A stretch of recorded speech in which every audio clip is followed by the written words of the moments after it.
Hello and very very good morning to all of you. आज 6 जनवरी के दिन हम डिस्कस करेंगे पीआईबी के इंपॉर्टेंट न्यूज़ को। अगर आपको मेरा लेक्चर पसंद आता है तो प्लीज़ मेरे चैनल को लाइक करें, सब्सक्राइब करें, शेयर करें। अगर आपको लेक्चर की पीडीएफ चाहिए तो इसका लिंक मैंने डिस्क्रिप्शन में डाल दिया, आप वहाँ से पीडीएफ डाउनलोड कर सकते हैं। चलिए डिस्कशन स्टार्ट करते हैं।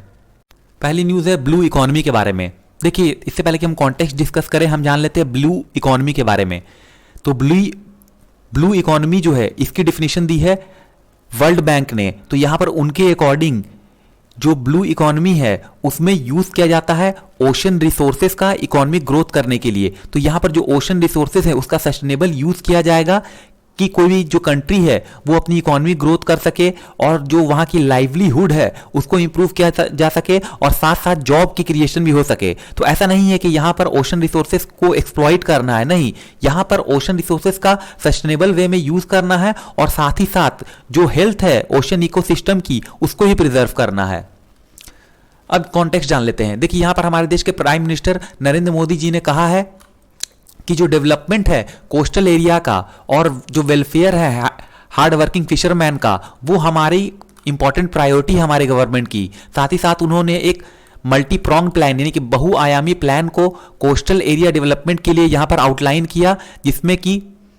इसको कन्वर्ट किया जाएगा ब्लू इकोनॉमी में। तो यहां पर जो कोस्टल इंफ्रास्ट्रक्चर है उसको इंप्रूव किया जाएगा और साथ ही साथ जो मरीन इकोसिस्टम है उसको ही प्रोटेक्ट किया जाएगा। तो यहां पर फर्दर उन्होंने कहा कि जो 2 कोस्टल स्टेट हैं केरला और कर्नाटका, उसके बारे में कहा कि जो विजन है उनका वो है कि यहां पर फास्ट और बैलेंस कोस्टल एरिया डेवलपमेंट किया जा सके।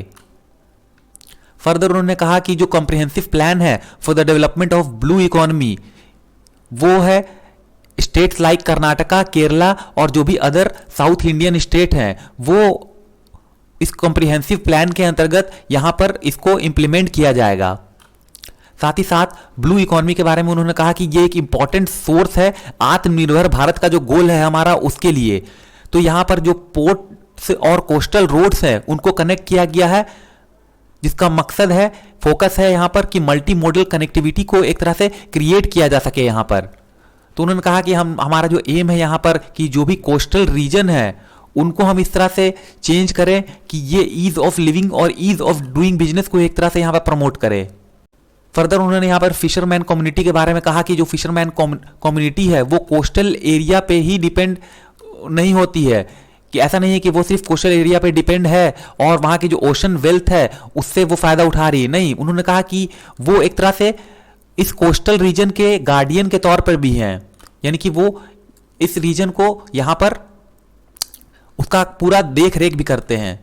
तो यहां पर फर्दर उन्होंने कहा कि जो गवर्नमेंट है उन्होंने यहां पर काफी ज्यादा स्टेप्स लिए हैं कि किस तरह से जो कोस्टल इकोसिस्टम है उसको प्रोटेक्ट किया जा सके और इनरिच किया जा सके।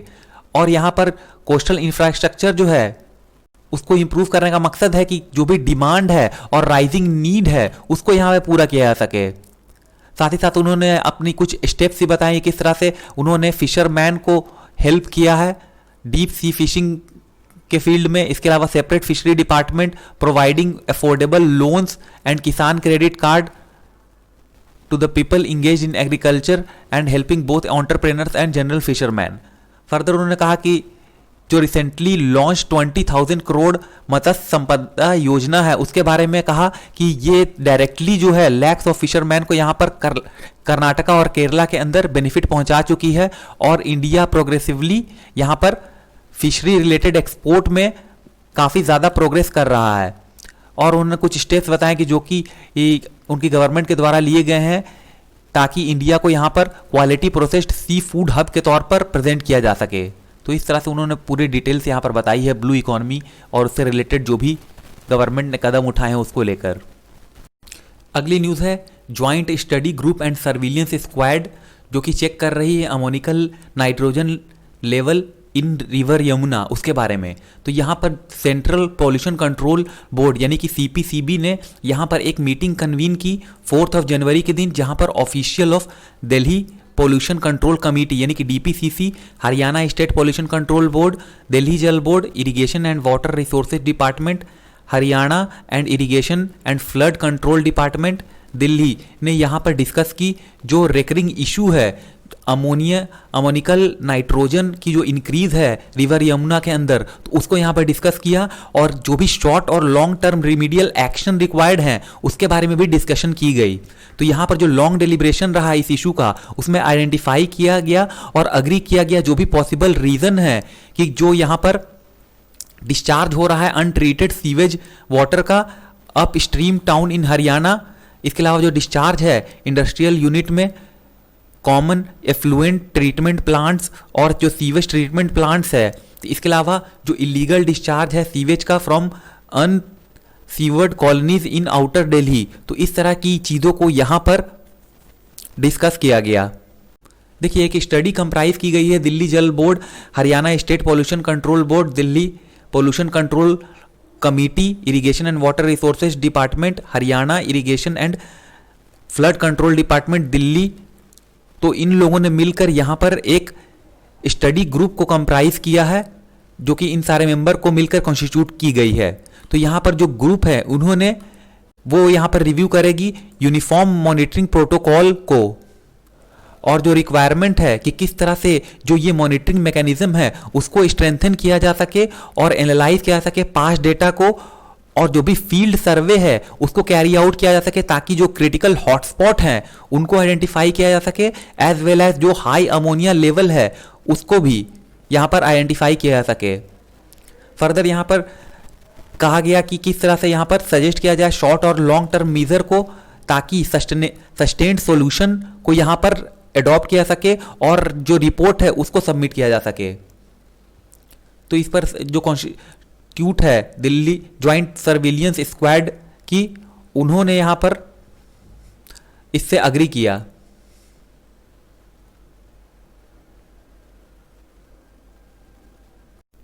इसके अलावा भी यहाँ पर अग्री किया गया कि एक ज्वाइंट सर्विलियंस स्क्वाड को कॉन्स्टिट्यूट किया जाएगा, जिसमें Delhi Jal board, Delhi pollution control committee,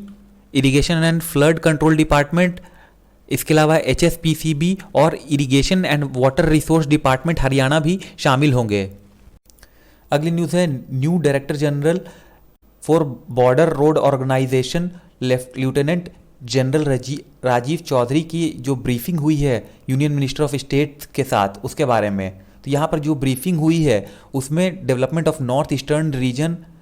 इसके साथ साथ जो भी personnel public grievance pension, atomic energy और स्पेस डिपार्टमेंट है उनके साथ यहाँ पर ब्रीफिंग में उन्होंने कहा कि जो अभी जो various on going proposed road and bridges project है जम्मू कश्मीर और नॉर्थ ईस्ट रीजन में, उसके बारे में यहाँ पर ब्रीफिंग की गई उनके द्वारा। तो यहाँ पर उन्होंने कहा कि जो जम्मू कश्मीर है उसने यहाँ पर अनप्रेसिडेंटेड प्रोग्रेस देखी है रोड एंड ब्रिज कंस्ट्रक्शन में लास्ट 5 to 6 ईयर के अंदर। तो यहाँ पर उन्होंने कहा कि डजन ऑफ BRO ब्रिजेस को यहाँ पर क्रिएट किया गया है, कंस्ट्रक्ट किया गया है with a single Lok Sabha constituency of Udhampur Kathua Doda के द्वारा। साथ ही साथ उन्होंने कहा कि जो इनमें से जो नोटेबल कंस्ट्रक्शन है वो है अटल सेतु ब्रिज की at Basohli and Devika bridge at Udhampur. Further उन्होंने कहा कि जो चटेरगला टनल है जम्मू कश्मीर में वो कनेक्ट करेगा डिस्ट्रिक्ट कठुआ को district Doda on route the new highway से via Basohli Bani through चट्टेरगल्ला to touch बदरवा और डोडा। जो फिर उन्होंने कहा कि जो वो हिस्टोरिक लैंडमार्क प्रोजेक्ट है वो यहाँ पर प्रोवाइड करेगा all weather alternative road connectivity between 2 distant region, और यहाँ पर जो ट्रैवल टाइम है डोडा से लखनपुर का वो भी रिड्यूस होगा पंजाब बॉर्डर पे जस्ट अराउंड 4 आवर्स। फर्दर यहाँ पर उन्होंने कहा कि जो ये टनल जो है वो 6.8 मीटर लॉन्ग टनल है, और यहाँ पर जो फिजिबिलिटी सर्वे है उसको ऑलरेडी कंडक्ट कर लिया गया है BRO के द्वारा। देखिए, ये टनल जो है उसको यहाँ पर लगभग 4 साल लगेंगे इसे कंप्लीशन के लिए, आफ्टर जब एग्जीक्यूशन शुरू होगा इस वर्क का। तो यहाँ पर जो कंस्ट्रक्शन कॉस्ट है वो अराउंड 3000 करोड़ बताई जा रही है, जो कि एक गेम चेंजर के तौर पे है। फर्दर जो ऑल वेदर रोड कनेक्टिविटी है उसके थ्रू यहाँ पर जो ईज ऑफ बिजनेस है वो प्रमोट होगा, साथ ही साथ यहाँ पर ट्रैवल टाइम रिड्यूस होगा और एक यूनिक अपॉर्चुनिटी प्रोवाइड करेगी प्लेसेस लाइक बानी और बदरवा, ताकि वो इमर्ज कर सके यहाँ पर एक टूरिस्ट डेस्टिनेशन के तौर पर। तो इस तरह से उन्होंने पूरी ब्रीफिंग की। अगली न्यूज़ है डीआरडीओ और महा मेट्रो के बीच में जो मेमोरेंडम ऑफ अंडरस्टैंडिंग साइन की है उसके बारे में। तो यहाँ पर डीआरडीओ जो कि गवर्नमेंट ऑफ इंडिया के प्रीमियर रिसर्च एजेंसी है, उसने महाराष्ट्र मेट्रो रेल कॉरपोरेशन यानी कि महा मेट्रो के साथ, जो कि एक ज्वाइंट वेंचर कंपनी है गवर्नमेंट ऑफ इंडिया और गवर्नमेंट ऑफ महाराष्ट्र की, वो यहाँ पर साथ मिलकर काम कर रहे हैं ताकि वाटर को कंजर्व किया सके और इन्वायरमेंट को प्रोटेक्ट किया जा सके। तो इसके लिए यहाँ पर डीआरडीओ एक eco friendly bio digester unit को इंस्टॉल कर रहा है इसकी फैसिलिटी के अंदर। तो यहाँ पर ये जो मेमोरेंडम ऑफ अंडरस्टैंडिंग है वो लिंक्ड होगी 5 जनवरी 2021 को महा मेट्रो यानी कि महाराष्ट्र मेट्रो रेल कॉरपोरेशन और डीआरडीओ के साथ, जिसमें कि डीआरडीओ जो है वो टेक्निकल सपोर्ट को रेंडर करेगा ताकि जो एडवांस बायोडाइजेस्टर MK2 टेक्नोलॉजी है उसको इम्प्लीमेंट किया जा सके for the treatment of human waste यानी कि night soil in the metro rail network. तो यहाँ पर डॉक्टर AK सिंह जो कि distinguished scientist and director general हैं लाइफ साइंस के डीआरडीओ हेडक्वार्टर के न्यू दिल्ली के, और डॉक्टर ब्रिजेश दीक्षित जी जो कि मैनेजिंग डायरेक्टर हैं महाराष्ट्र महा रेल कॉरपोरेशन लिमिटेड के। तो उन्होंने ये एक्सचेंज जो है, जो MOU है, उसको यहाँ पर एक्सचेंज किया है अपने ऑर्गेनाइजेशन के बिहाफ में। देखिए ये जो डीआरडीओ है, ये जो डीआरडीओ की बायोडाइजेस्टर है वो एक indigenous green and cost effective technology है जो कि रेयर डिस्टिंक्शन के साथ आती है, having one of the largest number of DRDO licences यानी कि TOT होल्डर्स के साथ। तो यहाँ पर इंडियन रेलवे ने ऑलरेडी इंस्टॉल कर दिया है 2.40 लाख बायोडाइजेस्टर को अपनी पैसेंजर कोच के अंदर। तो यहाँ पर अब जो महा मेट्रो है उसने यहाँ पर फर्दर इस टेक्नोलॉजी को इन्हेंस किया है ताकि जो वाटर है उसको सेव किया जा सके। तो यहाँ पर जो कस्टमाइज वर्जन है MK2 बायोडाइजेस्टर का, जो कि सुटेबल है फॉर ट्रीटिंग ह्यूमन वेस्ट जो कि जनरेट होता है डल लेक में जो हाउस बोट्स हैं उनके द्वारा, उसको यहाँ पर सक्सेसफुली डेमोन्स्ट्रेट किया गया है डीआरडीओ और जम्मू एंड कश्मीर एडमिनिस्ट्रेशन के द्वारा। फर्दर जो लेक और वाटरवे डिपार्टमेंट अथॉरिटी यानी कि LWDA है जम्मू कश्मीर एडमिनिस्ट्रेशन की, उन्होंने एक प्रोसेस को इनिशिएट किया है ताकि 100 unit of MK2 biodigester for civil habitat in the Dal lake में इसको यहाँ पर इनिशिएट किया गया ताकि जो वाटर पोल्यूशन है उसको मिनिमाइज किया जा सके। और जो इम्प्लीमेंटेशन है इस MK2 बायोडाइजेस्टर का श्रीनगर में, उसको मॉनिटर किया जा रहा है by a committee of expert जिसको कॉन्स्टिट्यूट किया गया है high court of Jammu and Kashmir under the chairmanship of doctor E Sreedharan जो कि फॉर्मर MD है DMRC के। तो यहाँ पर जो फुल्ली जब इसको इम्प्लीमेंट किया जाएगा तो ये ग्रीन टेक्नोलॉजी है जो है वो डल लेक पोल्यूशन को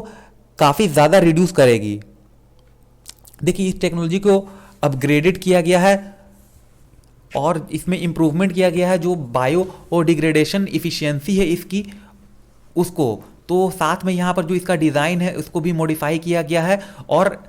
सेकेंडरी ट्रीटमेंट मॉड्यूल को यहाँ पर ऐड किया गया है।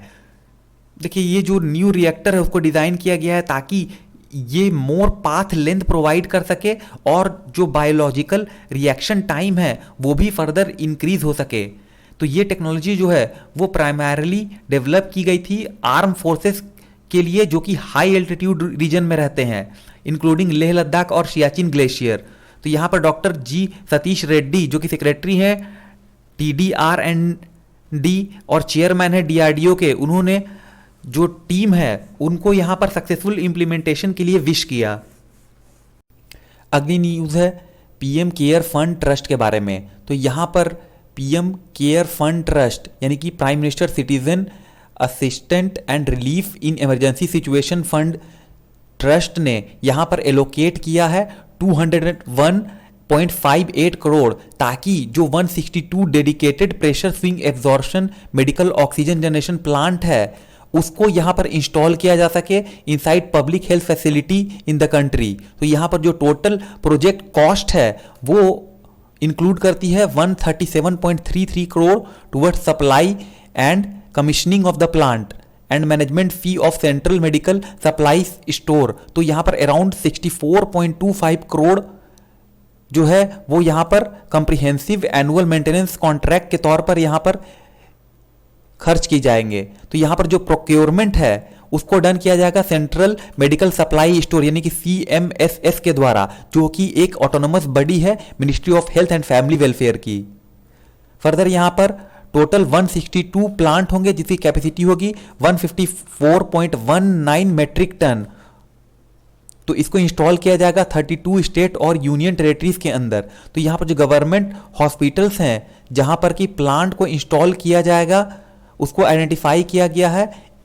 स्टेट्स और यूनियन टेरेटरी के साथ कंसल्टेशन करने के बाद। तो यहाँ पर जो प्लांट है उसकी जो फर्स्ट 3 ईयर की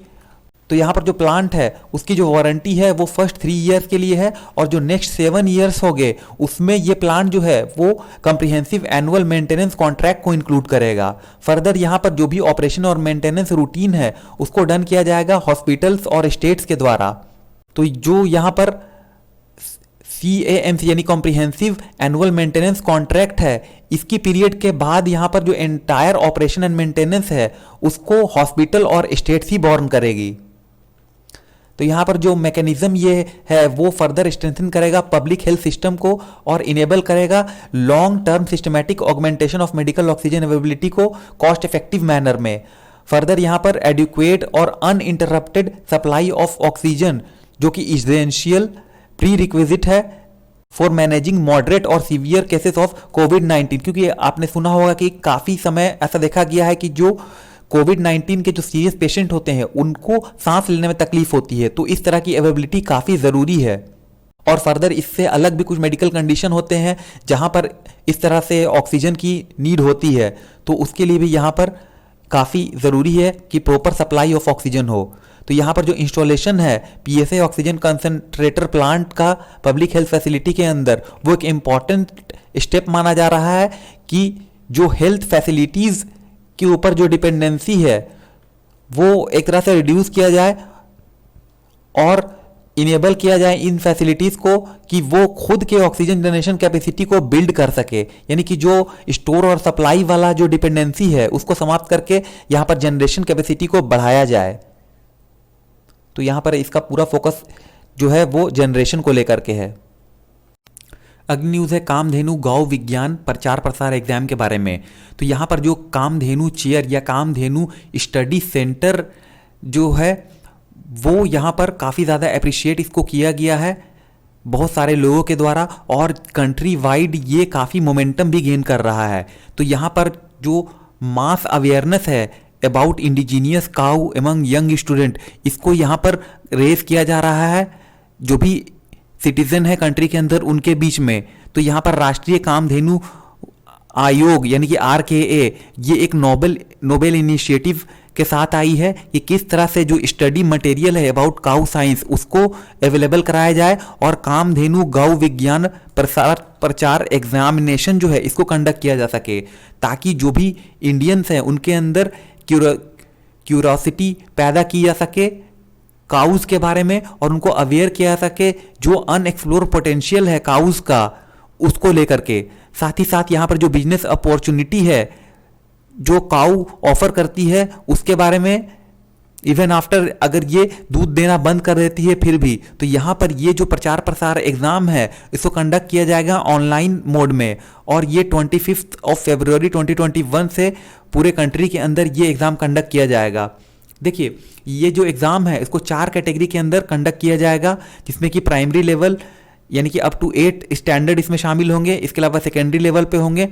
9th क्लास से 12th क्लास के बीच में, और कॉलेज लेवल यानी कि आफ्टर 12 जो भी होंगे वो इस कैटेगरी में शामिल होंगे, और एक होगा जनरल पब्लिक लेवल, यानी कि इस 4 कैटेगरी में इस एग्ज़ाम को कंडक्ट किया जाएगा। फर्दर यहाँ पर जो एग्ज़ाम है वो 100 मार्क्स का होगा और 1 आवर की ड्यूरेशन होगी इस एग्ज़ाम के लिए, और जो लैंग्वेज है यहाँ पर हिंदी इंग्लिश और 12 रीजनल लैंग्वेज का यहाँ पर यूज़ किया जा सकता है। साथ ही साथ यहाँ पर जो एग्जामिनेशन फ़ी है वो भी बिल्कुल फ्री है, यानी कि कोई फ़ी नहीं ली जा रही है, और MCQs टाइप क्वेश्चन आंसर इसमें होंगे। देखिए यहाँ पर जो सिलेबस है एज वेल एज जो अदर लिटरेचर और रेफरेंस बुक है काउ के ऊपर वो तो रिकमेंड किया गया है जो वेबसाइट है राष्ट्रीय कामधेनु आयोग वहाँ पर, ताकि यहाँ पर जो एग्जामिनी है वो अपने एग्जाम के लिए प्रिपेयर कर सके। फर्दर यहाँ पर ब्लॉग्स, वीडियोस और जो भी अदर रीडिंग मटेरियल है उसको भी ऑफिशियल वेबसाइट पर अपलोड किया गया है। फर्दर जो एग्जामिनेशन है वो बिल्कुल ही ट्रांसपेरेंट और इम्पार्शियल मैनर में किया जाएगा और यहाँ पर कोई भी मैन्यूवरिंग की चांस नहीं है इस एग्ज़ाम के अंदर। अगर कोई जो भी यहाँ पर स्टूडेंट compete करता है और सक्सेसफुली इस एग्ज़ाम को कंप्लीट करता है तो उनको सर्टिफिकेट्स भी दिया जाएगा इस एग्ज़ाम के बाद, और जो उनकी जो वर्क है उसको भी यहाँ पर ऑर्गेनाइजेशन के द्वारा यहाँ पर अप्रिशिएट किया जाएगा।